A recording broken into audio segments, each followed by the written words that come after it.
The smartest small homes do not start with clever furniture, they start with a floor plan that refuses to waste even one awkward corner. This compact house works because the layout is calm before it is clever, storage is hidden, circulation is short, and every view has a destination. Instead of squeezing rooms smaller, the design borrows space from light, sight lines, and outdoor edges. The payoff is a home that feels larger than its footprint without pretending to be a mansion. Let us begin at the first decision that makes everything else easier, the way the house opens from the entry into one generous living core.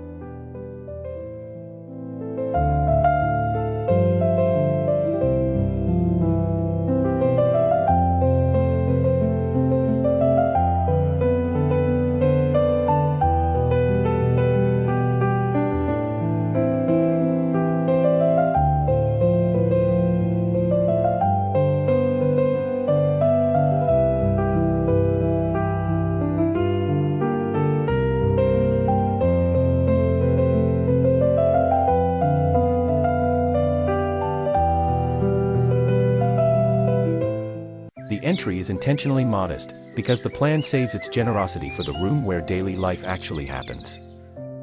A short compression at the front door makes the living core feel like a reveal instead of just another room.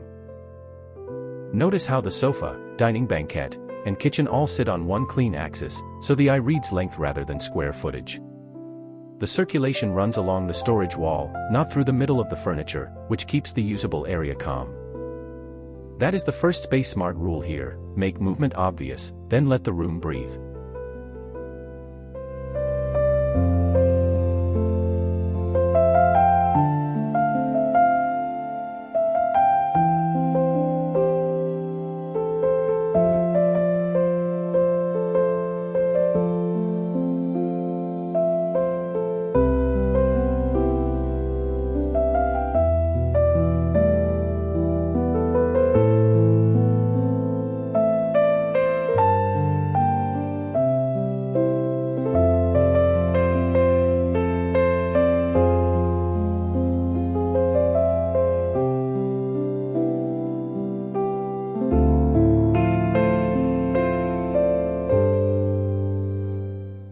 In a small home, the kitchen cannot behave like a separate room with leftover storage scattered around it.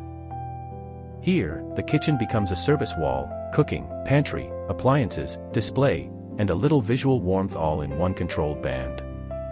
The dining banquette is the quiet trick, because it removes chair clearance on one side and turns the wall into seating. Above it, open shelves stay shallow and intentional, so they add character without stealing air from the room. If I changed one thing in many small homes, I would replace freestanding storage with this kind of disciplined built-in edge.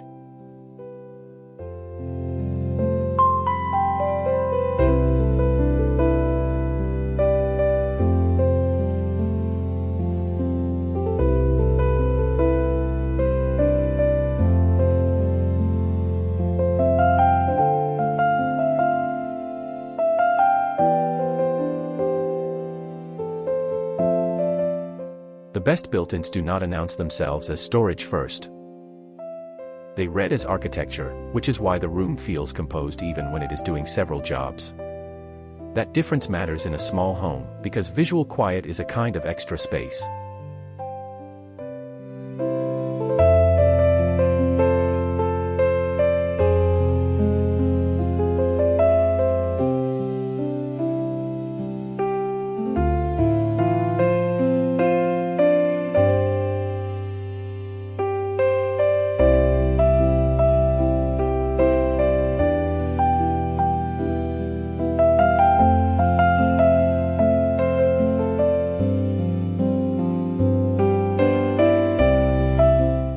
The layout feels bigger because the longest view is not trapped inside the walls.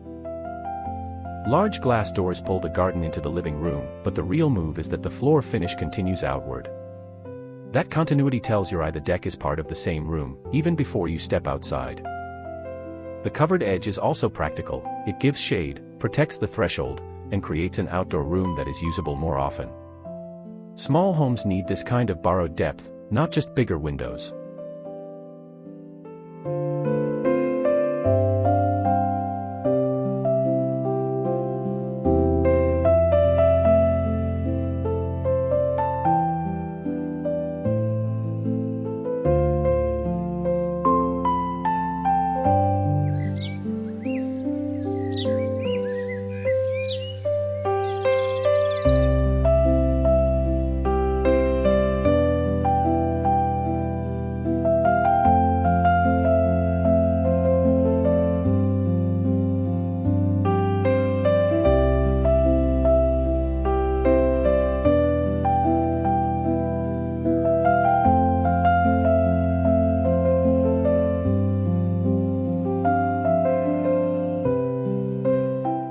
The clever part of this plan is that flexibility is concentrated in one zone instead of spread thinly across the whole house.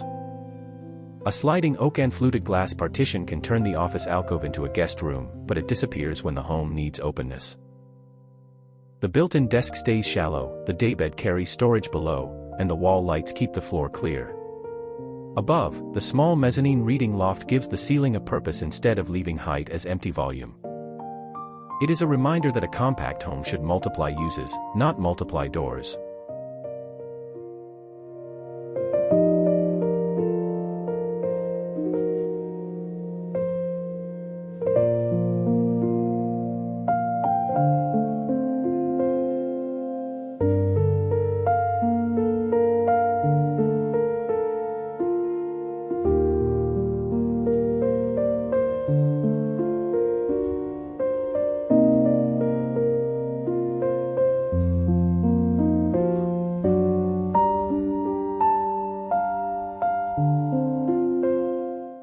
Sliding partitions only work when they are beautiful open and closed. Here, the fluted glass keeps light moving, while the oak frame makes the change feel architectural rather than temporary. That is why the flexible zone feels designed, not improvised.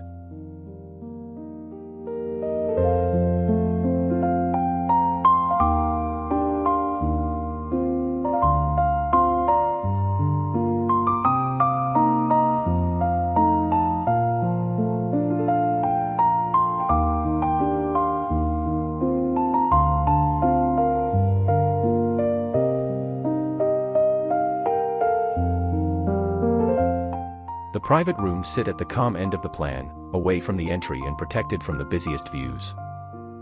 The bedroom is small, but it feels composed because storage is built around the bed instead of added after the fact.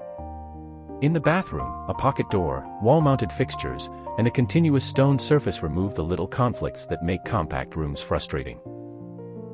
Even the tiny laundry niche is placed on the route where it belongs, not hidden somewhere inconvenient. The perfect small layout is not about less living, it is about fewer bad decisions between the moments you repeat every day.